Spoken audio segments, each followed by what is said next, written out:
sky. You wondered that there would be any light at all.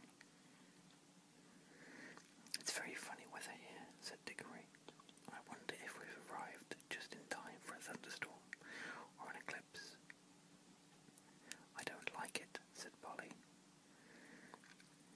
Both of them, without quite knowing why, were talking in whispers.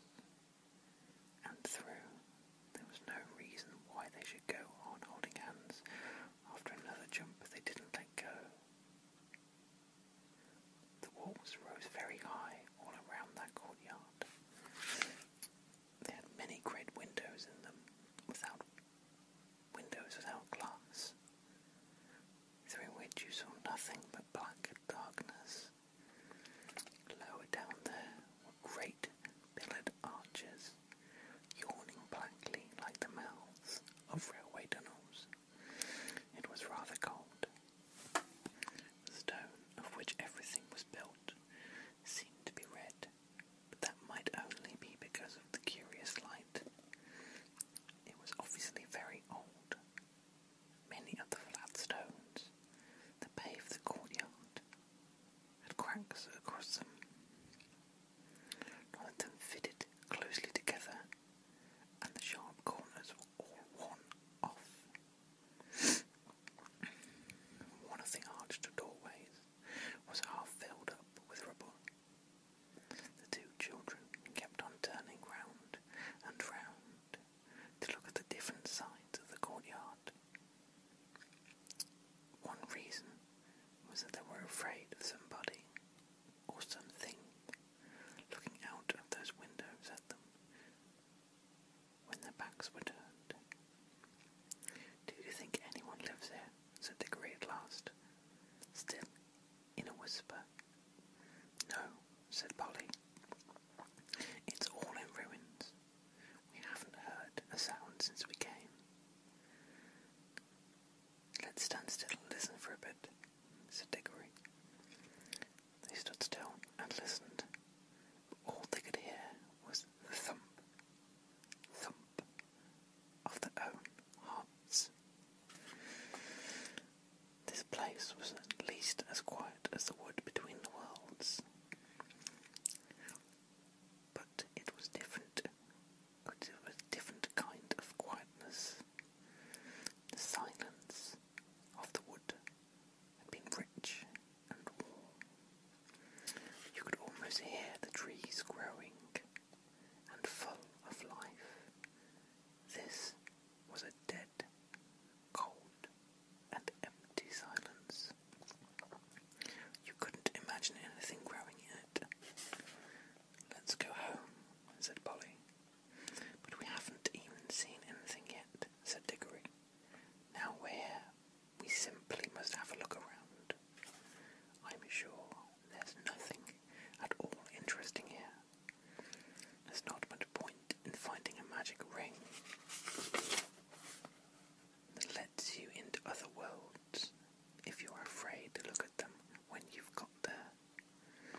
as if it was ready to fall into the courtyard.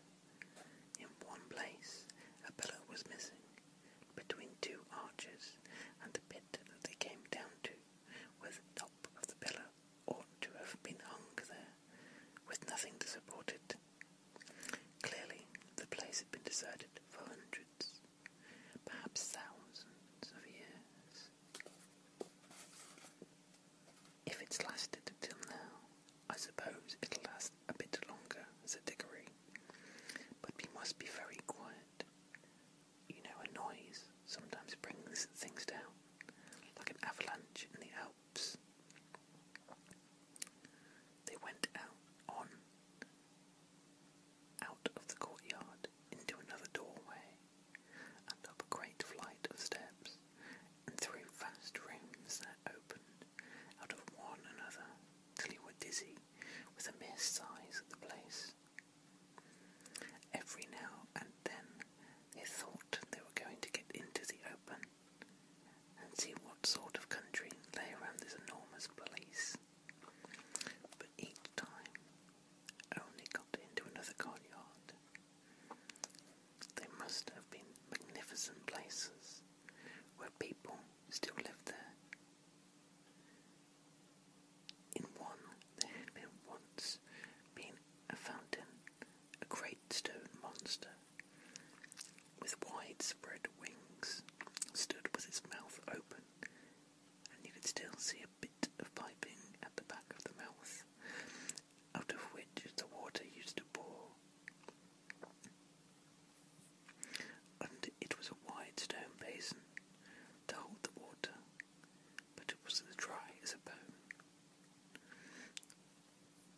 In other places there were dry sticks of some sort of climbing plant, which had wound itself round the pillars, and helped to pull some of them down, but it had died a long, long time ago, and there were no ants or spiders or any other living things that you would expect to see in the ruin, and where the dry earth showed between the broken flagstones, there was no grass or moss.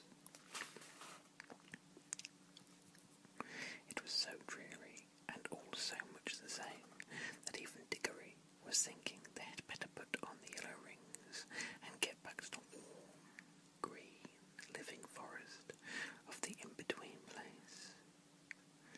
When they came to two huge doors of some metal that might possibly be gold, one stood a little ajar, so of course they went to look in.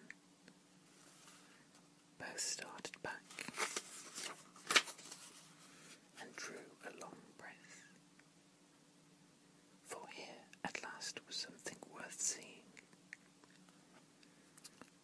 For a second, thought the room was full of people, hundreds of people, all seated and all perfectly still. Polly and Dickory, as you may guess, stood perfectly still themselves for a good long time, looking in, but presently they decided that what they were looking at, could not be real people. There was not a movement, nor the sound of a breath amongst them all. They were like most wonderful waxworks you'd ever seen. This time Polly took the lead. There was something in this room which intrigued her more than it interested Dickory. All the figures were wearing magnificent clothes. If you were interested in clothes at all, you could hardly help going in to see them closer. At the blaze of the colours made this room look not exactly cheerful.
nice people, I think, said Diggory. Polly nodded. All of the faces that they could see were certainly nice. Both the men and women looked kind and wise, and they seemed to come of a handsome race. But after the children had gone a few steps down the room, they came to a face that looked a little different. There were very solemn faces. You felt you would have to mind your P's and Q's if you'd ever met living people who looked like that. When they'd gone a little further, they found themselves among faces they didn't like. This was about the middle of the room. The faces here looked very strong and proud and happy, but they looked cruel. Further on, they looked crueler. Further on again, they were still cruel, but they were no longer happy. There were even despairing faces, and if the people had belonged to had done dreadful things, and also suffered dreadful things. The last figure of all was the most interesting. A woman, even more richly dressed than the others, very tall, but every figure in the room was taller than the people of our world, with a look of such fierceness and pride that it took away your breath. Yet she was beautiful too.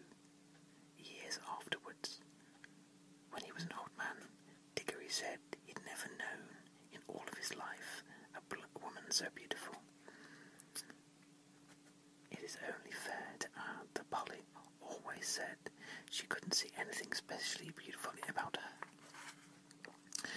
This woman, as I said, was the last, but there were plenty of empty chains beyond her, as if the room had been intended for a much larger collection of images.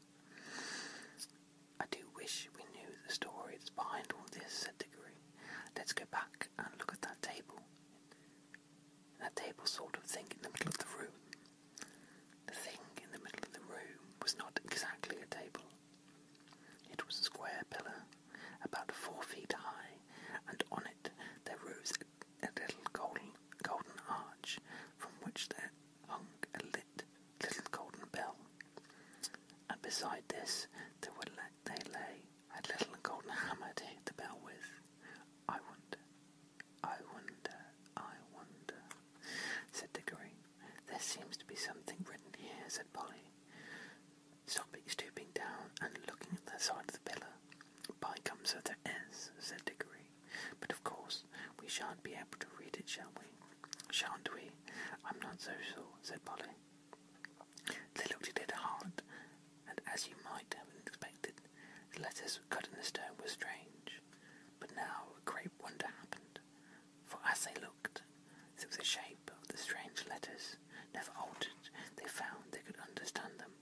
If only Diggory had remembered what he himself had said only a few minutes ago, that this was an enchanted room, he might have guessed that the enchantment was beginning to work. But he was too wild with curiosity to think about it. He was longing more and more to know what was written on the pillar, and very soon they both knew. What it said was something like,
sorry for it afterwards.